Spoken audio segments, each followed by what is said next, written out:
Si dans la dernière vidéo on s'est attardé à rendre l'extérieur de l'Alpine un peu plus attirant, qu'on ne se le cache pas, c'était pas du gros travail, le véhicule était assez propre. Par contre, on peut pas en dire autant de l'intérieur, et je m'en doutais pas quand j'ai commencé, mais c'est honnêtement l'une des voitures les plus sales que j'ai jamais nettoyées.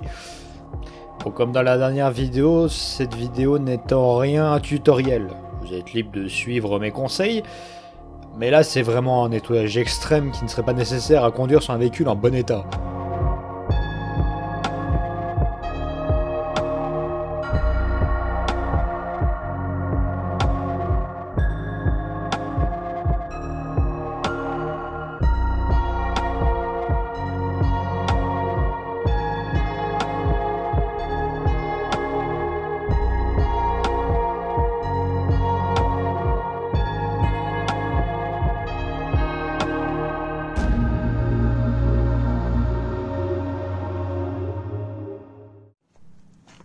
Comme tout bon détailling intérieur, la première étape c'est évidemment d'enlever le maximum de composants pour pouvoir facilement travailler dans le véhicule et atteindre tous les recoins.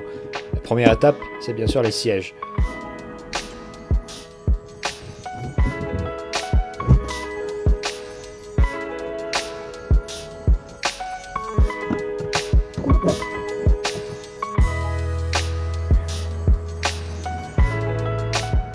Et on y voit déjà un peu plus clair, mais c'est que le début. Parce que comme je l'ai dit, tout bout de plastique ou de métal qui est vissé ou clippé et que j'arrive à démonter, je le démonte. Honnêtement, le plus important c'est juste de bien penser à classer les choses que vous démontez. Ce que j'enlève là, ce ne sont pas des tapis de sol, mais littéralement la moquette qui est tenue par des boutons pression, et aussi une espèce de pâte goudronnée qui est retournée à l'état de pétrole. Et ça fait quand même un paquet de merde, hein, faut le dire. Bon, je pense pas que vous ayez besoin de faire ça dans votre voiture, mais si t'as tout hasard comme moi, l'isolant est retourné à l'état de pétrole, une spatule bien aiguisée plus de l'acétone prendra soin d'enlever la plupart.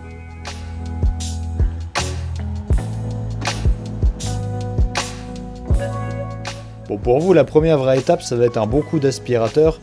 C'est qu'un nettoyage d'appoint, mais le but c'est d'enlever le maximum de cochonneries et de saleté, ce qui nous permettra après de venir shampouiner la moquette, ainsi que de comprendre comment est constituée la fibre et sa qualité.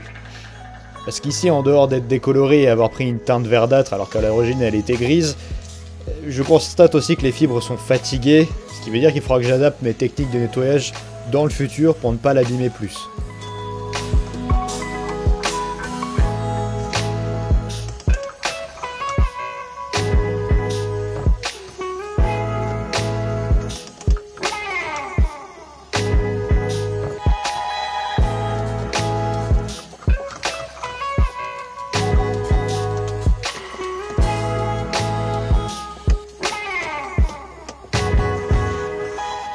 Et maintenant vous pouvez prendre une pause pour la nuit qui va se transformer en une pause d'une semaine. Non allez, on se laisse pas abattre, une semaine après c'est surtout une bonne opportunité pour nettoyer au chaud toutes les parties qu'on a démontées de l'intérieur. En particulier ici les sièges qui sont, malgré les patterns de bûches qui cachent la misère, incroyablement sales. Beaucoup de tabac, de taches, de marques, de rouge à lèvres. Un cauchemar à nettoyer.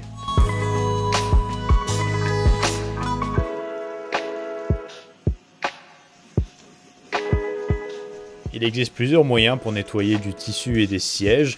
Je commence ici par asperger le siège avec de l'eau savonneuse que je viens remuer avec un pinceau. Et j'insiste particulièrement aux endroits où il y a des taches. Ensuite, à l'aide d'un injecteur extracteur rempli d'environ 5% de lessive, on va faire de notre mieux pour redonner l'éclat à ce tissu, cette espèce de toile en tweed bizarre.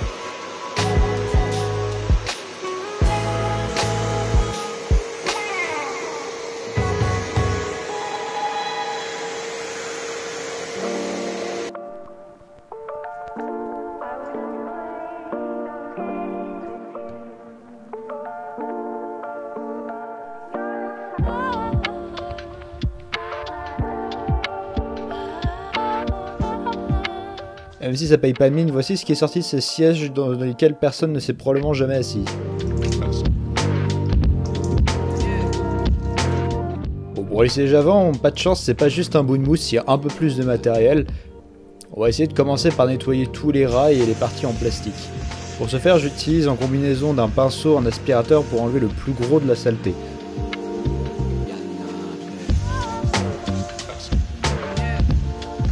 Et pour vraiment déloger la crasse et surtout faire fondre la vieille graisse, rien ne remplace l'eau chaude sous pression. Par contre, attention, comme avec les nettoyants vapeur, ça fait fondre la colle et décolle la mousse, donc attention à ce que vous faites. Pour tous les vinyles, un peu de nettoyant toute surface, ainsi qu'un pinceau doux. Même logique pour les petites molettes.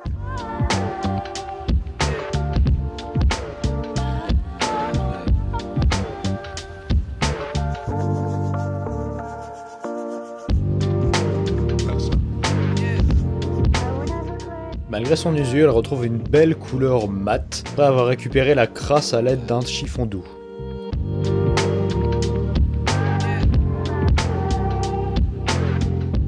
Et pour le reste, c'est la même technique qu'avant. Attention à ne pas trop engorger vos sièges, après il faut sécher la mousse.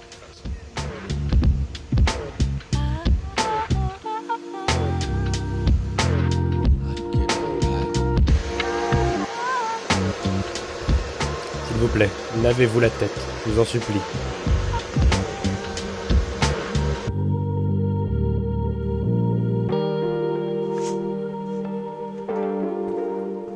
Après avoir retiré l'isolant dégueulasse de l'autre côté du tapis, on va pouvoir s'attarder à les nettoyer.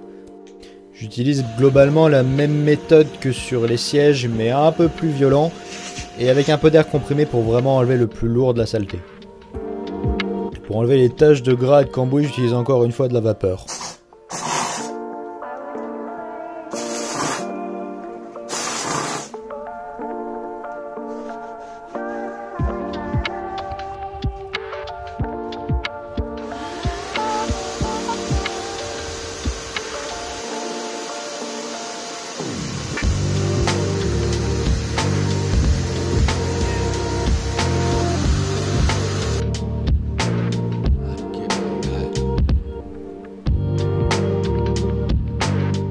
Avant de s'attarder à la moquette dans le véhicule, on va d'abord essayer de nettoyer tous les plastiques. Bon, on va quand même passer un petit coup d'aspirateur rapide, histoire de pas s'en mettre plein les chaussettes.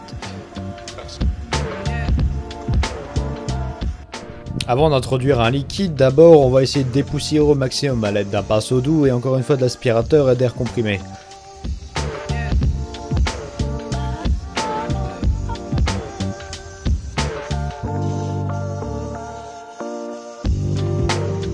Maintenant, pas de secret, tout y passe. Le nettoyant vapeur, le nettoyant toute surface en spray, les pinceaux, les chiffons. C'est beaucoup de boulot, mais ça vaudra le coup.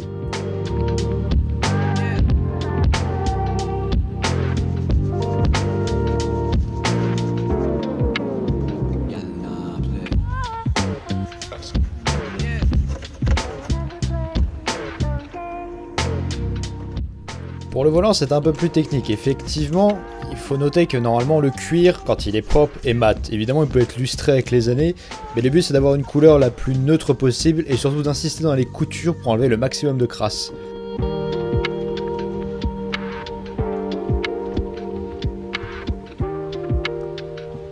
C'est aussi un excellent moment pour nettoyer tout ce qu'on ne voit pas.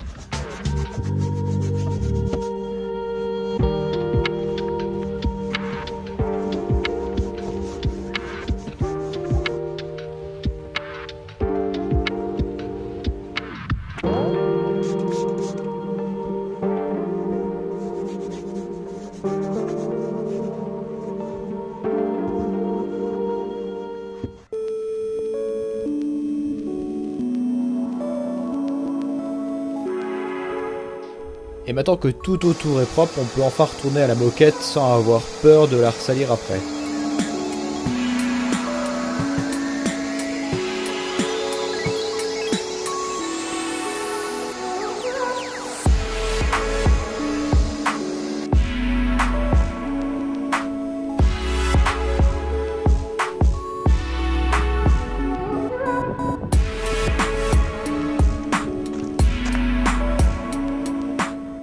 Pour les endroits difficiles, une fois de plus, j'utilise le nettoyant vapeur allié à un pinceau et à un chiffon.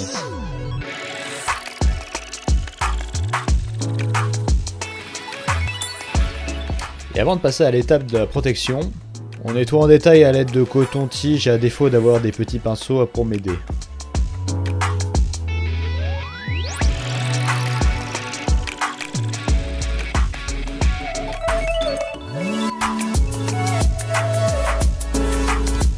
Et puisque l'intérieur de la cabine n'est pas le seul endroit à nettoyer dans une voiture, on va également s'occuper du coffre, qui est ici le capot, puisque c'est à l'avant de la voiture, parce qu'il y a le moteur à l'arrière. Et on va faire une des étapes les plus chiantes, c'est-à-dire nettoyer les vitres.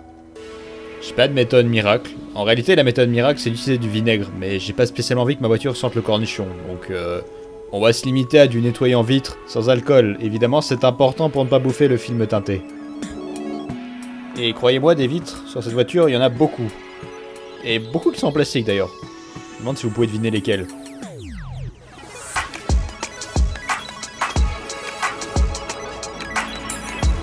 Et évidemment, après un nettoyage pareil, il est important de tout relubrifier.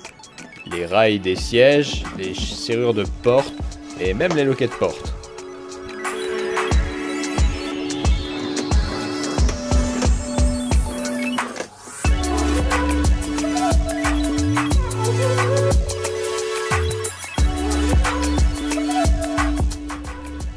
Et pour protéger et nourrir les plastiques, je teste ce produit qui revendique d'excellentes protections UV et une finition neutre. Je lui fais confiance parce que je déteste les plastiques brillants dans les voitures. Pour l'appliquer, j'utilise un pinceau et j'enlève le surplus avec un chiffon.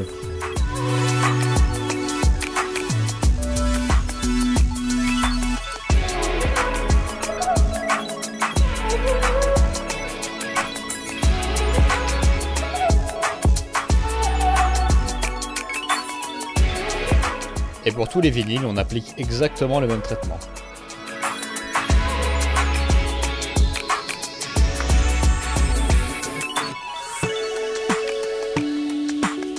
Et maintenant que tout est propre, il est enfin temps de passer au remontage.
Bon voilà, j'espère que ces deux petites vidéos un peu différentes du reste du contenu de ma chaîne vous auront plu.